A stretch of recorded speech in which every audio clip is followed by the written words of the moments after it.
Hello, I'm Father Soney Sebastian, a Divine Word missionary priest. Nice to share this reflection with you, your program, iGod Today. When Jesus and his disciples arrived at Capernaum in Galilee, he asked them a question. What were you arguing about on the road? They refused to answer and kept silent. They were ashamed because they had been arguing which of them was the greatest. They were highly embarrassed because they could hardly say, well, since you are going to be killed, you told us about that, since you are going to be killed in the near future, we were wondering which of us should take over, your position. However, as usual, Jesus knew exactly what was going on in their minds.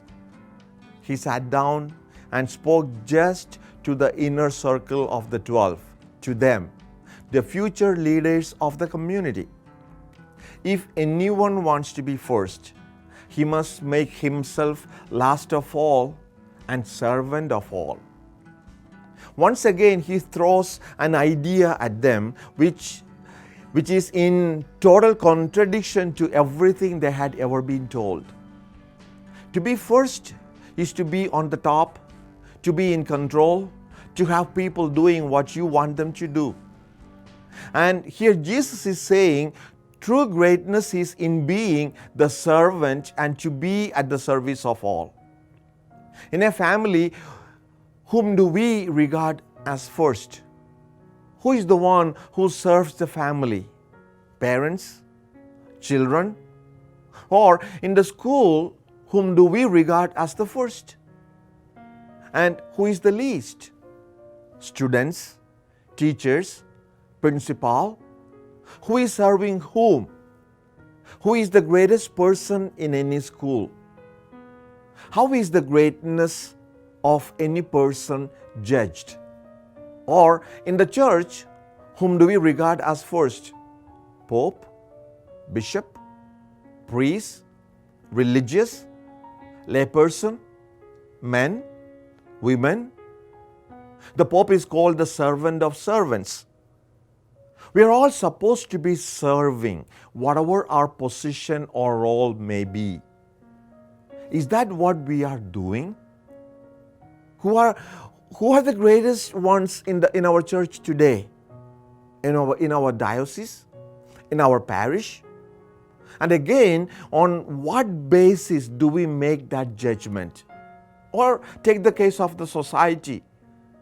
Are people expected to serve me, provide me with all the things I want? Or am I expected to serve them? How is this done? What should my attitude be to the people who are part of my everyday life? Those with whom I am in direct contact, and others whom I do not meet but whose actions affect my life. Jesus concludes by pulling over a young child and making him stand in the middle of the disciples. And he says, anyone who welcomes one of these children in my name welcomes me. The child here represents a person who has no power, no say, no influence, a person who can easily be controlled and neglected and even abused. But Jesus says, to accept, to welcome such a person is to welcome him. To welcome is to respect and to serve in the way a host welcomes a guest, even a stranger.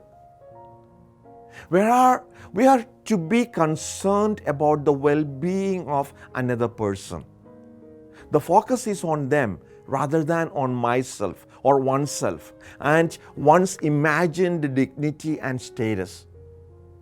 The child represents all those in our society who are powerless and easily manipulated, who are easily abused, neglected, or marginalized. The poor, the sick, the disabled, the elderly, and the immigrant.